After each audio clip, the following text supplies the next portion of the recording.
Starshot, Jada, Russell. So, yung mga ating siyempre nandyan yung ating reunion ng Bubble Gang. Diba? Nandyan yung aking anak-anakan na si Jada. Jada Abansado. Hindi, parang napagkakamalan kasi na Dingdong Abansado at saka Dingdong Dantes. So, napakasaya ang usapan namin ni Jada yan. Nandyan din ang mga banda, yung mga bandang sinubaybayan natin noong mga early 2000s, late 90s, like si Rocksteady, kasama natin dyan. And si Barbie's Cradle, kasama natin si Barbie's Cradle. So, yung mga iconic artists, makikita talaga natin dito sa ating anniversary special.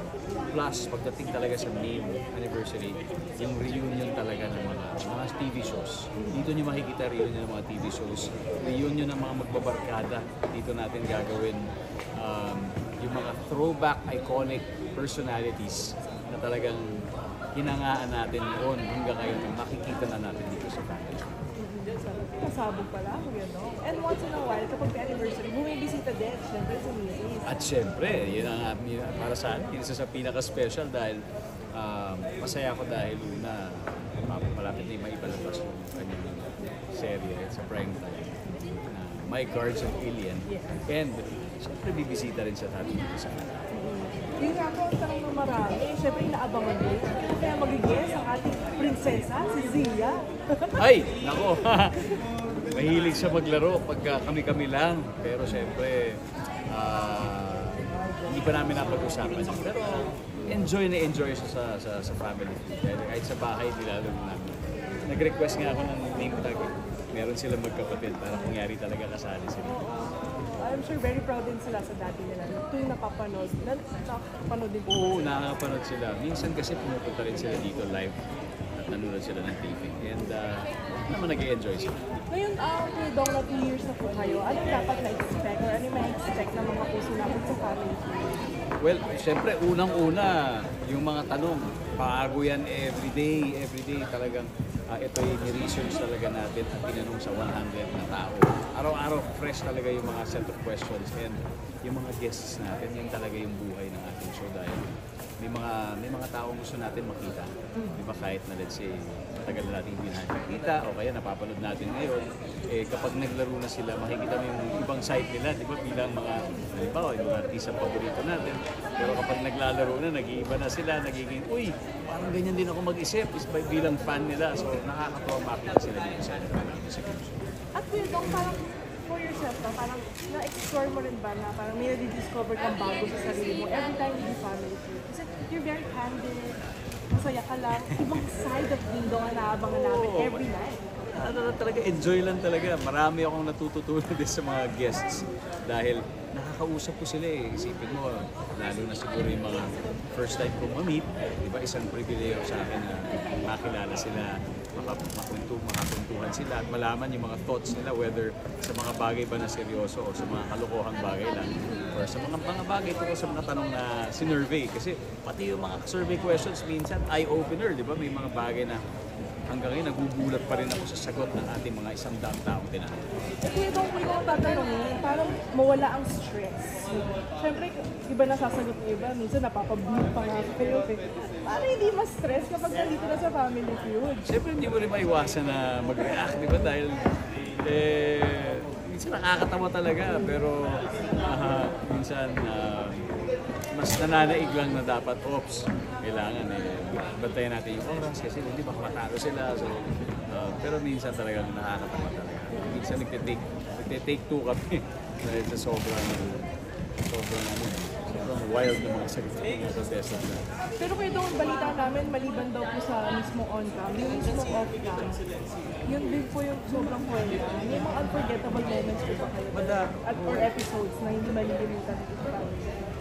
Meron. Yung huli, dahil sa sobrang natawa na lang kami, hindi namin. So, kinat na lang talaga dahil ang tagal-tagal bago makarecover. So, syempre kung live yan, hindi mo magagawa. Pero dahil masaya yung set, masaya yung audience, wala lang. Parang talaga nag-i-enjoy lang talaga.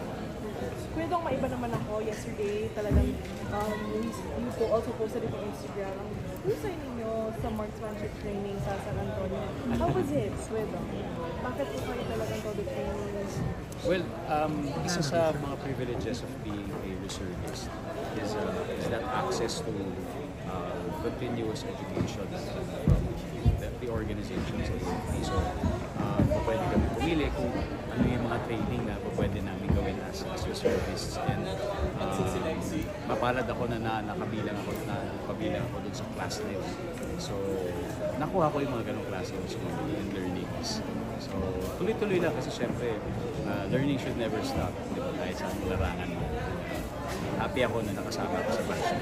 Why is it very important for you to become a reservist? So talagang dedicated po pala, not just the title, but talagang very hands-on kayo sa services, training.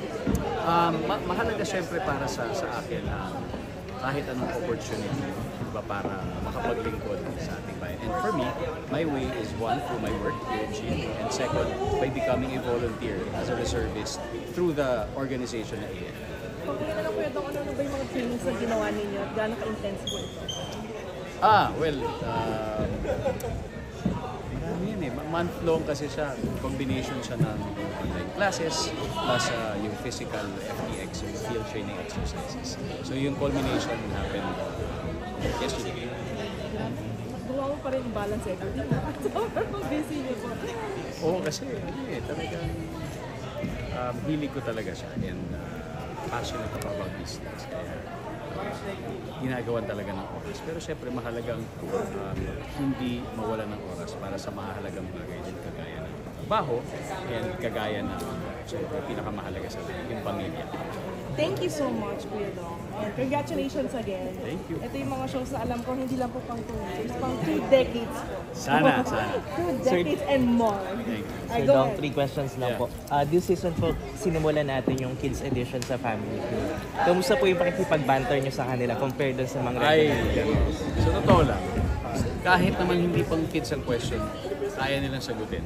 Especially mga guests natin kasi mga 10 years old, 9 years old. Ang gagaling na nila. And wala pa yata kami episode na hindi na nakakuha ng jackpot ng mga bata. Kasi ang gagaling talaga. Pero may mga instances po na parang nagugulat kayo sa mga sinasagot like yung OMSIM ni Patrick.